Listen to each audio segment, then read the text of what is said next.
जीवों में जनन एक ऐसी जैविक प्रक्रिया है जिसमें एक विकसित जीव अपने समान नए जीव को जन्म देता है। वे जीव जो नए जीव को जन्म देते हैं उनको हम जनक या पेरेंट कहते हैं, और उत्पन्न हुए नए जीव को हम संतति या ऑफस्प्रिंग कहते हैं। उत्पन्न जो संततियाँ होती हैं वो बाद में वृद्धि करके परिपक्व होते हैं, और परिपक्व होकर वो भी फिर जनन योग्य हो जाती हैं और फिर वो भी जनन करती हैं। अब बच्चों जो है प्रजनन क्यों जरूरी है या जनन क्यों जरूरी है, उसके कार्य क्या है, इसके बारे में थोड़ा चर्चा कर लेते हैं हम। आप हर जीव में जनन होता है। जनन जो है किसी जीव की जो वंश है वो उस वंश को सतत रखने का एक माध्यम होता है। तो प्रजनन के कार्य क्या होते हैं? नंबर 1, जीवन। पृथ्वी पर जीवों के अस्तित्व को सुरक्षित रखने के लिए प्रजनन बहुत जरूरी है। नंबर 2, जाति की जीवन क्षमता। जनन से जाति की निरंतरता बनी रहती है, जिससे जाति इस संसार से विलुप्त नहीं होने पाती है। तीसरी, विभिन्नताएं। जनन से जीवों में विभिन्नताएं आती हैं। इन विभिन्नताओं के कारण ही जीव पृथ्वी पर जीवित रह पाता है, क्योंकि पृथ्वी का वातावरण लगातार बदलता रहता है, तो वातावरण के अनुसार जीवों को में अपने शरीर में जो है विविधता लानी होती है। तो जनन ही विविधताओं या विभिन्नताओं के लिए महत्वपूर्ण होता है। चौथा, जनसंख्या संगठन। जनन जो नवजात शिशु होते हैं या जो युवा होते हैं या जो प्रौढ़ व्यक्ति होते हैं या वृद्धि व्यक्ति होती हैं, उनकी जो है जनसंख्या में नियमन यानी कि रेगुलेशन का कार्य जो है जनन के द्वारा ही संभव होता है। पांचवा, प्रतिस्थापन। जनन द्वारा प्रतिकूल परिस्थितियों एवं प्राकृतिक मृत हुए जीवों का नए जीवों के द्वारा जो है प्रतिस्थापन हो जाता है। मतलब किसी क्षेत्र में जो है एक जीव यदि उस क्षेत्र के अनुकूल नहीं रह पाता तो वो मृत्यु को प्राप्त हो जाता है, उसकी जो खबर दूसरे जीव जो है वहाँ पर विकसित होने लग जाते हैं, जिसके फलस्वरूप इस संसार में जो है जीवों की निरंतरता बनी रहती है। अब बच्चों इस हमारी किताब में जो है कुछ चित्र दिए गए हैं। उन चित्रों में जो है कुछ जंतु दिखाए गए या कुछ पेड़ पौधे दिखाए गए, उनकी प्राकृतिक आयु यानी कि उनकी जीवन अवधि दिखाई गई है। जैसे हाथी है, हाथी जो है इस पृथ्वी में 75 वर्ष तक रहता है। गुलाब 10 वर्ष, कुत्ता 15 से 16 वर्ष, तितली मात्र 1 से 2 हफ्ता, कौवा 15 वर्ष, केला 25 वर्ष, और गाय 26 वर्ष, तोता 140 वर्ष, मगरमच्छ लगभग 60 वर्ष, घोड़ा 50 वर्ष, फल मक्खी 30 दिन, धान का जो पौधा होता है उसकी आयु जो है 4 महीने से 6 महीने तक, और कछुआ की आयु जो है 100 साल से लेकर के 150 साल तक, और बरगद की जो आयु होती है वो 300 साल से लेकर के 250 साल तक होती है, जो दिखाया गया है।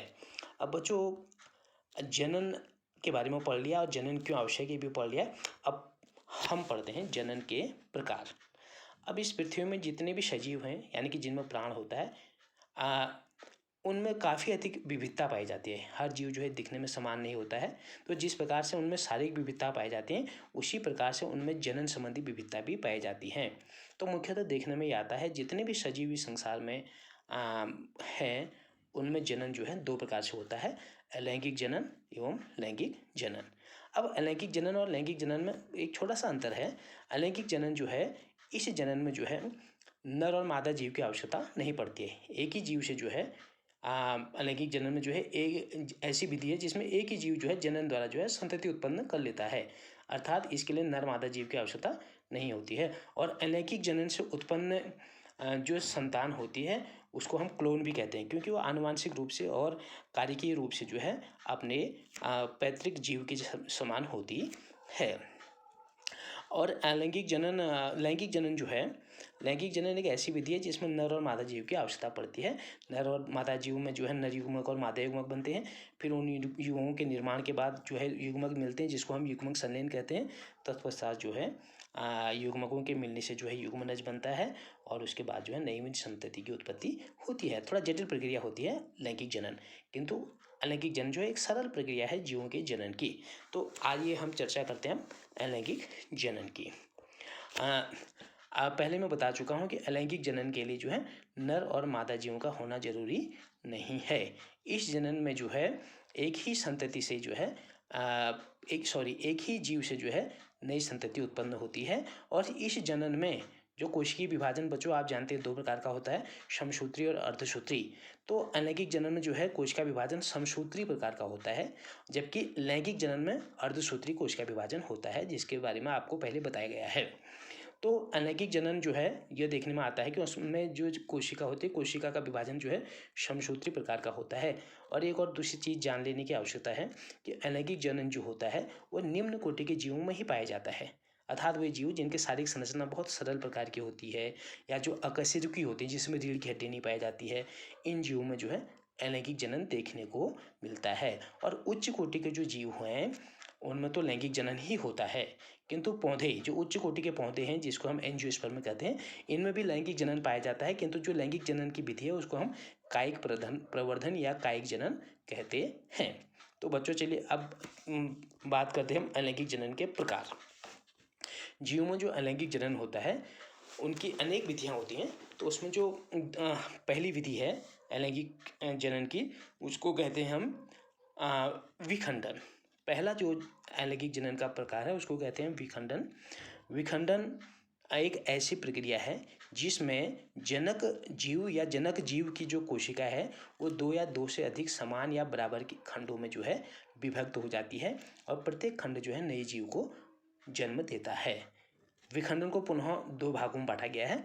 पहला है द्विखंडन, नाम से ही स्पष्ट है किसी भी सूक्ष्म जीव का जो है जो सूक्ष्म जीव है उसकी एक कोशिका का जो है 2 कोशिकाओं में बदल जाना, यानी कि एक संतति जो है एक पैतृक जीव से जो है 2 संततियों का निर्माण होना। ये विशेष करके निम्न कोटि के एक कोशिक जीवों में होने वाली जनन की विधि है। जैसे यहाँ पर यूग्लिना ये पैरामीशियम अमीबा दिखा रखा है। अमीबा एक कोशिक जीव है। यदि इसका शरीर किसी कारणवश जो है इसका जो कोशिका है वो विभक्त होकर के 2 कोशिकाओं में बदलना शुरू हो जाती है, तो प्रत्येक कोशिका जो है अलग अलग होकर के 2 अमीबा जीवों को बना लेती है और ये दोनों के गुण जो है समान होते हैं, इसलिए अमीबा को जो है अमर जीव कहा गया है। इसकी कभी भी प्राकृतिक मृत्यु नहीं होती है। तो द्विखंडन के बाद अगली जो विधि है जिसको हम कहते हैं बहुखंडन।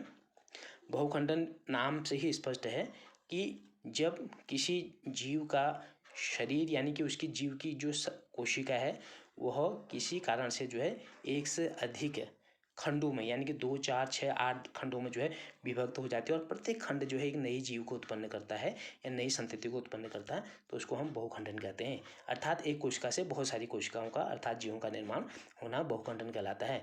बहुखंडन अक्सर देखने में आता है अमीबा में भी बहुखंडन होता है। इसके अलावा प्लाज्मोडियम और मोनोसिस्टिस ये सब एक कोशिक जीव हैं, इसमें बहुखंडन की प्रक्रिया होती है। अब पढ़ते हैं हम अलैंगिक जनन की दूसरी विधि जिसको हम मुकुलन कहते हैं। मुकुलन जो है अलैंगिक जनन की एक ऐसी विधि है जिसमें किसी जीव के शरीर से एक छोटी सी अभिवृद्धि यानी कि कलिका नामक संरचना जो है उत्पन्न होती है और ये धीरे धीरे विकसित होकर के नए जीव में जो है नए जीव के रूप में परिपक्व हो जाती है और एक दिन ये नए जीव से अलग होकर के नए जीव में जो है स्वतंत्र जीवन यापन करती है। जैसे कि एक कवक पाया जाता है ईस्ट या राइजोपस, इनमें जो है मुकुलन की प्रक्रिया होती है। इसको टोरुलेशन भी कहते हैं। अब मुकुलन मुख्यतः 2 प्रकार का होता है। एक तो टोरुलेशन कहते हैं यानी कि एक कोशिक जीवों में जो है कोशिका के बाहर की तरफ जो है एक अभिवृद्धि का बनना और वो अभिवृद्धि जो है एक जीव को उत्पन्न करती है और वो शरीर से जो है मूल शरीर से अलग होकर के नए जीव में विकसित होती है। दूसरा होता है वाह्य मुकुलन। वाह्य मुकुलन जो है जब जीव के शरीर पर एक अतिवृद्धि यानी कि एक कलिका उत्पन्न होती है जो वृद्धि करके जनक समान हो जाती है। यह कलिका जनक से पोषण प्राप्त करती है तथा बाद में जनक से अलग होकर के मुक्त जीवन यापन करती है।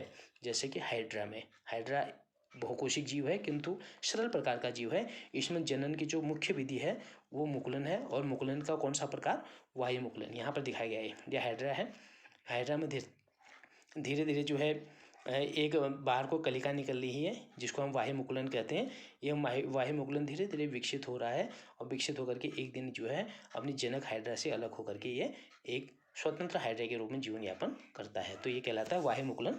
और एक होता है आंतरिक मुकुलन। इस प्रकार में जो जनक का शरीर होता है उस शरीर में एक विशिष्ट प्रकार की संरचना जो है विकसित होने लग जाती है शरीर के अंदर से और वो संरचना एक नए शिशु को जन्म देने में सक्षम होती है। और ये जो आंतरिक मुकुलन होता है ये मुख्यतः जो है स्पंज में होता है। स्पंज जैसे स्पॉन्जिला एक प्रकार का स्पंज होता है, उसमें जो है आंतरिक मुकुलन तैयार होकर के नए स्पंजिला को जन्म देता है उस मुकुलन को हम जैम्यूल भी कहते हैं। तो ये था दूसरा प्रकार जिसको कहते हैं हम मुकुलन। अब अलैंगिक जनन का तीसरा प्रकार है बीजाणु जनन, यानी बीजाणु द्वारा जनन। बीजाणु क्या है? अधिकांश जो कवक होते हैं, जो शैवाल होते हैं, उसमें कुछ विशेष प्रकार के जो है गतिशील अलैंगिक अंग होते हैं।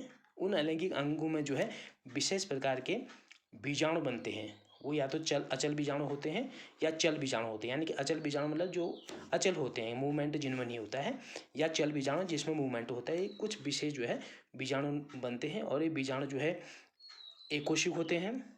इनकी कोशिका भित्ति बहुत पतली होती है और अक्सर जो है ये बीजाणु जो है किसी भी माध्यम से जो है बीजाणु धानियों से निकल करके जो है हवा के द्वारा या पानी के द्वारा फैलती हैं और जहाँ पर इनको उचित माध्यम मिलता है वहाँ पर जो है ये नए जीव को जन्म देती हैं। जैसे क्लेमाइडोमोनास, ये पानी में पाया जाता है, तो इसके बीजाणु जो है पानी के द्वारा दूर दूर तक जा करके जो है नए क्लेमाइडोमोनास को जन्म देते हैं। इसके अलावा यूलोथ्रिक्स, इसमें अचल बीजाणु होते हैं। ये बीजाणु धानी से निकल करके जो है नई यूलोथ्रिक्स को जन्म देते हैं। अब बात करते हैं हम इसके बाद अलैंगिक जनन की चौथी विधि, जिसको हम कहते हैं खंडन एक प्रकार के जनन की एक ऐसी विधि है जिसमें किसी जीव की कोशिका या उसका जो शरीर है दो या दो से अधिक खंडों में टूट जाता है और प्रत्येक भाग नए जीव की तरह व्यवहार करता है। जैसे कि देखने में आया है कि कुछ जीव होते हैं, जैसे रिक्शिया है, मार्केंशिया है या ब्रायोफाइटा है। इसमें उनके शरीर का कोई अंग टूट करके यदि अलग हो जाता है तो नए जीव को जन्म देता है, जिसको हम खंडन कहते हैं। और अगली विधि जो अलैंगिक जनन की है वह है कायिक प्रवर्धन। कायिक प्रवर्धन अक्सर पौधों में अलैंगिक जनन की विधि है। आप जानते हैं कि पौधों में जड़, तना, पत्ती, कलिकाएं आदि पाई जाती हैं और यदि पौधों में पौधे के जड़ से या तने से या पत्ती से या कलिका से जो है नए पौधे का निर्माण होता है तो हम इसको कायिक प्रवर्धन कहते हैं। और कायिक प्रवर्धन में जो जीव होता है उसमें जो है नर मादा जीव होने की आवश्यकता नहीं है या नर और मादा जीव की आवश्यकता नहीं होती है। केवल जो पौधा होता है, पौधे के किसी भी अंग से जो है नई जीव की उत्पत्ति हो जाती है। और जो पौधे के शरीर के किसी भी अंग से जो नया जीव बनता है उसको हम प्रवर्ध कहते हैं। अब कायिक प्रवर्धन के लिए जो है पौधों में कौन कौन अंगों से नए जीव बनते हैं उसका हम अध्ययन करते हैं। नंबर 1, जड़। आप जानते हैं पौधे जो है का जो भूमिगत भाग है उसको हम जड़ कहते हैं। जड़ दो प्रकार के होते हैं, मूसला और अपस्थानिक जड़ होती हैं। और कुछ पौधे ऐसे होते हैं जिसमें जो मूसला जड़ है उन मूसला जड़ों के ऊपर जो है अपस्थानिक कलिकाएं निकलती हैं, कलिकाएं बड्स निकलती हैं और ये कलिकाएं जो है खिल करके या स्फुटित होकर के नए पौधे का निर्माण करती हैं, जैसे शीशम या अमरूद। और कुछ मांसल जड़ें होती हैं, मतलब कुछ मोटी जड़ें होती हैं, मांसल जड़ें, जिनके ऊपर कुछ अपस्थानिक कलिकाएं निकलती हैं। ये कलिकाएं जो है कायिक प्रवर्धन के द्वारा जो है नए पौधे को जन्म देते हैं, जैसे कि मीठा आलू, स्वीट पोटैटो कहते हैं जिसको, या डहेलिया, जो डहेलिया का फूल होता है वो, और शतावर इत्यादि में जो है जड़ों के द्वारा जो है कायिक प्रवर्धन होता है। भूमिगत तने, आप जानते हैं कि तने पौधे के वायवीय भाग हैं, किंतु कुछ पौधों में तने भूमिगत भी होते हैं, यानी कि जमीन के अंदर रहती हैं। अब वो भूमिगत तने कितने प्रकार के होते हैं? यह है पहला, तनाकंत है। इस प्रकार के तनों की गांठों पर छोटी छोटी कलिकाएं पाई जाती हैं जिन्हें हम आँख कहते हैं। यदि आँख युक्त तने को जमीन पर बोया जाता है तो ये कलिकाएं प्रस्फुटित हो जाती हैं और नए पौधे का निर्माण करती हैं, जैसे कि आलू। सेकेंड है बल्ब। बल्ब भूमिगत संघनित तने होते हैं जिनके ऊपर एक या अधिक कलिकाएं पाए जाते हैं।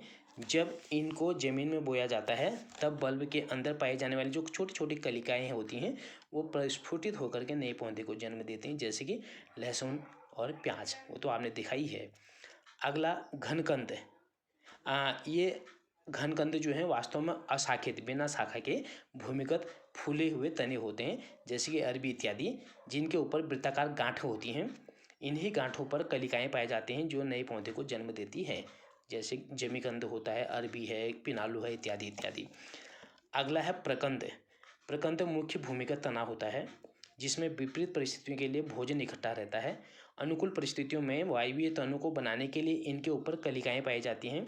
इन्हीं कलिकाओं की उपस्थिति की वजह से प्रकंद कायिक प्रवर्धन कर लेता है। जैसे केला है, अदरक है, हल्दी है, ये सब प्रकंद कहलाते हैं। अंतःभूस्थारी, भूस्थारी किसे कहते हैं? ये पतली शाखा युक्त जो है तने होते हैं और ये तने वायवीय होते हैं, हवा में होते हैं तने, और ये कुछ दूरी तक भूमिगत वृद्धि करके फिर वायवीय तनों का निर्माण करती हैं, जैसे कि मिंट है। अब अगले कुछ, ये तो थी विभिन्न प्रकार के तनों की बात। एक होते हैं विसर्पी तने। विसर्पी तने वे तने होते हैं जो भूमि पर रेंग करके बढ़ते हैं या वृद्धि करते हैं। मुख्यतः 3 प्रकार के होते हैं, ऊपरी भूस्थरी और भूस्थारी और भूस्थरी, ये 3 प्रकार की होती हैं। अब थोड़ा सा हम चित्र में देखते हैं। ये आप देख रहे हैं आलू है, आलू एक प्रकार का प्रकंद है, और ये अदरक है। इनमें देखो ये कलिकाएँ कैसे निकल करके जो है नई पौधे को जन्म देती हैं। ये ब्रायोफिल्म का जो है पौधा है, इसमें से जो कलिकाएँ अपस्थानिक कलिकाएँ कहते हैं। कलिकाएँ जो है ब्रायोफिल्म के पौधे के जो है पत्ती से टूट करके नए पौधे को जन्म देता है। ये जिमीकंद है, ये भूस्थारिका है। तो ये विभिन्न प्रकार की संरचनाएं हम देखते हैं जिनके द्वारा जो है कायिक प्रवर्धन होता है। अब भूस्थारी, ऊपरी भूस्थारी और भूस्थारिका, ये विभिन्न प्रकार के जो है तने होते हैं जिनके द्वारा जो है कायिक प्रवर्धन होता है। अब पौधों में जो वायवीय तने होते हैं जिनको हम एरियल शूट्स कहते हैं, जैसे नागफनी में पाए जाने वाला तना जो है ये पर्णकाय स्तंभ कहलाता है। इस तने से जो है छोटे छोटे जो है कलिकाएँ निकल करके जो है ज़मीन पे गिर जाती हैं और इससे जो है नए नागफनी के पौधे का निर्माण होता है। पत्तियों के द्वारा भी कायिक प्रवर्धन होता है, जैसे कि बिगोनिया है या ब्रायोफिल्म है, ये पौधे होते हैं। इनकी पत्तियों के किनारे में जो है अपस्थानिक कलिकाएँ निकलती हैं और ये कलिकाएँ एक दिन जो है पत्ती से टूट करके नए पौधे को जन्म देती हैं, जिसके फलस्वरूप जो है कायिक प्रवर्धन की प्रक्रिया सफल हो जाती है। एक कहलाता है पत्रकंद, यानी कि बुलबिल से कहते हैं। पत्रकंद एक प्रकार की मांसल कलियाँ होती हैं जो कायिक प्रवर्धन में भाग लेती हैं, जैसे ऑक्जेलिस है, एगेव है। इनमें जो पत्रकंद होते हैं ये जो है पुष्प अक्ष के मध्य में जो है स्थित होती हैं और इनसे जो है नए पौधे को जन्म देती है। अब बच्चों एक बात और सुनी होगी आपने, जिसको बंगाल का आतंक कहते हैं या टेरर ऑफ बंगाल कहते हैं। यह क्या है? एक पौधा पाया जाता है जो जल में बहुत तीव्र गति से जो है विभाजित होता है या जो है जनन करता है। उस पौधे का नाम है जलकुंभी। इसको बोलते हैं आइकोर्निया क्रेस्पिस। तो ये पौधा जो जलकुंभी का पौधा है या सी हाइसिंथ भी कहते हैं इसको, ये पौधा जो है तालाबों में उगता है और तालाबों में ये बहुत इसमें सुंदर फूल खिलते हैं। इसकी वजह से लोग इनको तालाबों में रोप देते हैं। किंतु इस पौधे की एक विशेषता ये होती है कि ये तालाब में बहुत जल्दी जो है कायिक प्रवर्धन करके जो है पूरे तालाब को जो है जलकुंभी से भर देता है, और जिसकी वजह से तालाब में जो है ऑक्सीजन की कमी हो जाती है। ऑक्सीजन की, क्योंकि सारा ऑक्सीजन ये सोख लेता है, तो ऑक्सीजन की कमी हो जाने से जो है जल में पाए जाने वाले जो अन्य जीव होते हैं उनकी मृत्यु हो जाती है और ये पौधा जो है पूर्ण रूप से जो है पूरे तालाब को ढक लेता है। तो इसलिए इसको जो है बंगाल का आतंक कहा गया है, क्योंकि ये पहले बंगाल के जो पश्चिमी बंगाल है उसके जो तालाब थे उन तालाबों में इन पौधों की जो है अधिकता थी, इसलिए इसको बंगाल का आतंक कहा गया है। तो ये पौधा जो है देखने में आता है कि तालाबों के जो अन्य जीवन है या अन्य जो जीव जंतु उनको नष्ट करने में भूमिका निभाता है, इसलिए इसको महाविपत्ति भी कहते हैं या वाटर हाइसिंथ भी इसको कहते हैं। अब अलैंगिक जनन का क्या महत्व है, क्यों जरूरी है अलैंगिक जनन? अलैंगिक जनन का महत्व इस प्रकार से है। नंबर 1, ऐसे पौधे जिनमें बीज का निर्माण नहीं होता वे केवल कायिक प्रवर्धन के द्वारा ही जनन करते हैं, जैसे कि केला, गन्ना, अनानास। नंबर 2, ऐसे पौधे जिनके बीजों में अंकुरण की क्षमता नहीं होती है उनमें कायिक प्रवर्धन बहुत उपयोगी होता है। नंबर 3, ऐसे पौधे जिनमें लैंगिक प्रजनन की शक्ति क्षीण हो जाती है वे साधारणतया कायिक प्रवर्धन के द्वारा जनन करते हैं, जैसे दूब घास है। नंबर 4, यह जनन की एक तेज विधि है, अर्थात अलैंगिक जनन बहुत तीव्र विधि है जिसके द्वारा जो है पौधों में प्रवर्धन या जनन बहुत तीव्र गति से होता है। और 5वां, इसमें किसी उजाड़ क्षेत्र में जल्दी हरा भरा करने की क्षमता होती है, अर्थात पौधे जिनमें कायिक प्रवर्धन होता है वो उजाड़ क्षेत्र को जल्दी हरा भरा कर देते हैं। नंबर 6, किसी नए क्षेत्र में जहाँ पर बीज द्वारा पौधों का उगना संभव नहीं होता है वहाँ पर इस विधि का उपयोग किया जा सकता है। 7वां, इसके द्वारा किसी प्रजाति है या जाति है या वंश है उसके अच्छे लक्षणों को अनिश्चित काल तक संरक्षित रखा जा सकता है। 8वां, जीवित रहने की दर इसमें लगभग 100% होती है, अर्थात अलैंगिक जनन से उत्पन्न जो संततियाँ होती हैं उनकी जीवित रहने की क्षमता अत्यधिक होती है। कुछ उत्कृष्ट प्रजातियाँ जिनका जड़ तंत्र कमजोर होता है उनका प्रवर्धन रोपण यानी कि ग्राफ्टिंग के द्वारा जो है लैंगिक प्रजनन की एक विधि है ग्राफ्टिंग।